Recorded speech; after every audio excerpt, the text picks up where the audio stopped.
Assumptions of travel demand analysis. Okay, travel demand analysis ന്റെ assumptions എന്തൊക്കെയാന്ന് നോക്കാം. 3 points ഉള്ളൂ. The flow of persons per hour traveling from an origin to a destination decreases in relation to increase in travel time and cost of that journey on the road network. Okay, അതായത് ഒരു റൂട്ടിൽ ഒരു particular origin to ഡെസ്റ്റിനേഷനിൽ travel ചെയ്യുന്ന ആളുകൾ ആളുകളുടെ എണ്ണം that is flow of persons per hour travelling from an origin to destination. ഒരു പർട്ടിക്കുലർ ഒറിജിന് ഒരു ഡെസ്റ്റിനേഷനിലേക്ക് പെർ അവർ യാത്ര ചെയ്യുന്ന ആളുകളുടെ എണ്ണം ട്രാവലിന്റെ ടൈമിനെയും കോസ്റ്റിനെയും ഡിപ്പെൻഡ് ചെയ്തിരിക്കും. അതായത് ട്രാവൽ ടൈം ഇൻക്രീസ് ചെയ്യുകയാണെങ്കിലും ട്രാവലിന്റെ കോസ്റ്റ് ഇൻക്രീസ് ചെയ്യുകയാണെങ്കിലും ആ ഒറിജിൻ ഡെസ്റ്റിനേഷൻ റൂട്ടിൽ യാത്ര ചെയ്യുന്ന ആളുകളുടെ എണ്ണം കുറയും എന്നുള്ളതാണ്. അതായത് ഇപ്പോൾ ഒരു പർട്ടിക്കുലർ റൂട്ടിൽ നിന്ന് ഒരു പർട്ടിക്കുലർ റൂട്ടിലേക്ക് ട്രാവൽ ചെയ്യാൻ എടുക്കുന്ന സമയം കൂടുമ്പോഴും അതുപോലെ തന്നെ യാത്ര ചെയ്യാനുള്ള ട്രാവൽ കോസ്റ്റ് കൂടുമ്പോഴും യാത്ര ചെയ്യുന്ന ആളുകളുടെ എണ്ണം കുറയും. ഇതൊരു അസംപ്ഷൻ ആണ്. അതായത് ഡിമാൻഡ് ട്രാവൽ ടൈമിനെയും കോസ്റ്റിനെയും ഡിപ്പെൻഡ് ചെയ്തിരിക്കുന്നു. ട്രാവൽ ടൈം കൂടുന്നതിനനുസരിച്ചിട്ട് ട്രാവൽ ഡിമാൻഡ് കുറയും, ട്രാവൽ കോസ്റ്റ് കൂടുന്നതിനനുസരിച്ചും ട്രാവൽ ഡിമാൻഡ് കുറയും. അതാണ് ഫസ്റ്റ് അസംപ്ഷൻ പറയുന്നത്.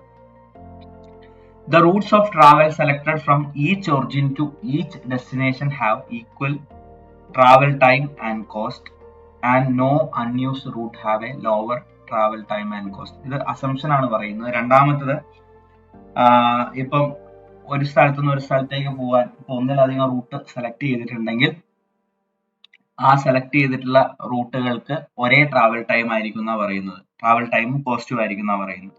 അസംപ്ഷനിൽ routes of travel selected from each origin to each destination have equal travel times and cost. ഒരു പർട്ടിക്കുലർ ഒറിജിന് ഒരു പർട്ടിക്കുലർ ഡെസ്റ്റിനേഷനിലേക്ക് സെലക്ട് ചെയ്തിട്ടുള്ള റൂട്ടുകളിൽ യാത്ര ചെയ്യുമ്പോൾ ഈക്വൽ ടൈമും ഈക്വൽ കോസ്റ്റും ആയിരിക്കും. അതായത് അതിന് ഈക്വൽ ആയതുകൊണ്ടാണ് സെലക്ട് ചെയ്യുന്നത് എന്നുള്ള അസംപ്ഷൻ ആണ്. അതുപോലെ ഇപ്പൊ ഏതെങ്കിലും റൂട്ട് സെലക്ട് ചെയ്യാത്തതുണ്ടെങ്കിൽ, ഒരു പർട്ടിക്കുലർ സ്ഥലത്ത് നിന്ന് ഒരു പർട്ടിക്കുലർ സ്ഥലത്തേക്ക് പോകുന്നതിൽ ഏതെങ്കിലും റൂട്ട് സെലക്ട് ചെയ്യാത്തതുണ്ടെങ്കിൽ ആ റൂട്ടുകളിൽ ട്രാവൽ ടൈമും കോസ്റ്റും കൂടുതലായിരിക്കും എന്നുള്ളതാണ്. And no unused route has a lower time travel and cost. Unused ആയിട്ടുള്ള റൂട്ടുകളിൽ ലോവർ ട്രാവൽ ടൈമും കോസ്റ്റും ഉണ്ടായിരിക്കില്ല. അൺയൂസ്ഡ് ആയിട്ടുള്ള റൂട്ടുകളിൽ ട്രാവൽ ടൈമും കോസ്റ്റും കൂടുതലായിരിക്കും. രണ്ടാമത്തെ അസംപ്ഷൻ, ഇപ്പൊ സെലക്ട് ചെയ്ത ഒരു particular origin to destination travel ചെയ്യുന്നതിന് സെലക്ട് ചെയ്തിട്ടുള്ള റൂട്ടുകളിൽ, അതായത് ഇപ്പോൾ ആളുകൾ ഒന്നിലധികം റൂട്ട് ചൂസ് ചെയ്തിട്ടുണ്ടെങ്കിൽ രണ്ടിലും ഒരേ ദൂരമായിരിക്കും, ഒരേ കോസ്റ്റും ആയിരിക്കും. ദാറ്റ് മീൻസ് ഒരേ ട്രാവൽ ടൈമും ഒരേ കോസ്റ്റും ആയിരിക്കും എന്നുള്ളതാണ്. ദൂരത്തിനേക്കാൾ ഉപരി ഒരേ travel time and travel cost ആയിരിക്കും. അപ്പോൾ ട്രാവൽ ടൈമിനെയും കോസ്റ്റിനെയും ബേസ് ചെയ്തിട്ടാണ് ആൾക്കാർ റൂട്ടുകൾ ചൂസ് ചെയ്യുന്നത് എന്നുള്ളതാണ്. അപ്പോൾ ആളുകൾ ഏതെങ്കിലും റൂട്ട് ചൂസ് ചെയ്തില്ലെങ്കിൽ അതിൽ കൂടുതൽ ട്രാവൽ ടൈമും കോസ്റ്റും വരുന്നു എന്നാണ് ഇതിൽ അസംപ്ഷൻ പറയുന്നത്. മൂന്നാമത്തത്, route travel times and cost reflect total vehicle flows on the links of the road network resulting from these origin destination route choices. Route travel time and cost. അപ്പൊ ട്രാവൽ ടൈമും കോസ്റ്റും ഒരു റൂട്ടിൽ എത്ര വെഹിക്കിൾസ് ഉണ്ട്, vehicle ഫ്ലോനെ depend ചെയ്യുന്നു. റൂട്ടിന്റെ travel ടൈമും കോസ്റ്റും കുറയുന്നതിനനുസരിച്ച് അതിലുള്ള വെഹിക്കിളിന്റെ ഫ്ലോ ആ ഒരു പർട്ടിക്കുലർ റോഡിലുള്ള കണ്ടിന്യൂസ് ആയിട്ടുള്ള വെഹിക്കിളിന്റെ ഫ്ലോവിനെ ഡിപ്പെൻഡ് ചെയ്യുന്നു. അല്ലെങ്കിൽ route travel times and cost reflect. ഇപ്പം ട്രാവൽ ടൈം കുറവാണെങ്കിൽ അതിന്റെ അർത്ഥം കൂടുതൽ വെഹിക്കിൾസ്, നമ്മൾ മുന്നേ യാത്ര ചെയ്യുന്ന ആളുകളുടെ കാര്യമാണ് പറഞ്ഞത്. ഈ ഒരു അസംപ്ഷനിൽ ഇതിലെ പർട്ടിക്കുലർ റോഡിലൂടെ പോകുന്ന വെഹിക്കിൾസിന്റെ എണ്ണം കൂടും. ട്രാവൽ ടൈമും കോസ്റ്റും കുറവാണെങ്കിൽ വെഹിക്കിളിന്റെ എണ്ണം കൂടും എന്നുള്ളതാണ്.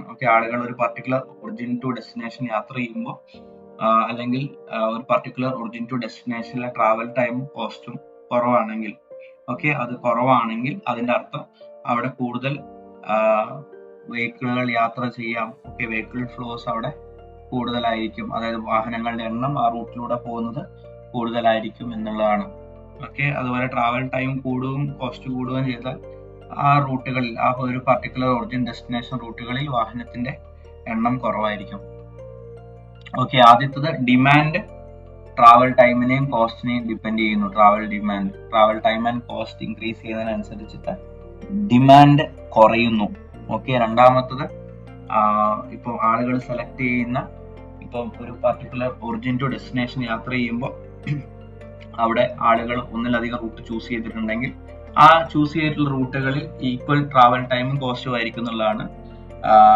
റൂട്ട് ചൂസ് ചെയ്യാത്തതുണ്ടെങ്കിൽ അവിടെ ഒരിക്കലും ട്രാവൽ ടൈം കുറവായിരിക്കില്ല, കോസ്റ്റും കുറവായിരിക്കില്ല, കൂടുതലായിരിക്കും എന്നുള്ളതാണ്. മൂന്നാമത്തത് ട്രാവൽ ടൈമും കോസ്റ്റും ആ ഒരു പർട്ടിക്കുലർ ഒറിജിൻ ടു ഡെസ്റ്റിനേഷൻ റൂട്ടിലെ വെഹിക്കിളിന്റെ ഫ്ലോവിനെ, അതായത് ടോട്ടൽ നമ്പർ ഓഫ് വെഹിക്കിൾസ് ആ റൂട്ടിൽ പോകുന്നതിന് ആയിട്ട് കണക്റ്റഡ് ആണ്.